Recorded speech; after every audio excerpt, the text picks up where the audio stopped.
জয়পুরহাটে ঔষধ ব্যবসায়ীরা আহ্বায়ক কমিটির কাছে ন্যায় বিচার চেয়ে বিক্ষোভ মিছিল ও মানববন্ধন করেছে। সুলতান মাহমুদের রিপোর্ট।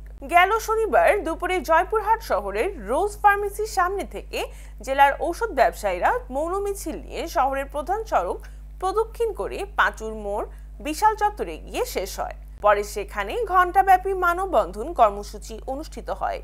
এ সময় ব্যবসায়ী নেতারা বলেন, ঔষধ ব্যবসায়ী বাবু সওদাগরের নেতৃত্বে দুর্বৃত্তরা বিসিভিএস জয়পুরহাট জেলা অফিস ভবনটি তালা ভেঙে দখল করেছে। অবিলম্বে ভবনটি দখলমুক্ত করে নির্বাচনের মাধ্যমে নেতৃত্ব চান তারা। এ সময় বক্তব্য রাখেন বাংলাদেশ কেমিস্ট অ্যান্ড ড্রাগিস্ট সমিতির জয়পুরহাট জেলা শাখার আহ্বায়ক কাজল আহমেদ, ঔষধ ব্যবসায়ী খলিলুর রহমান, মোর্শেদ আলম সহ আরো অনেকে। ঔষধ ব্যবসায়ী যারা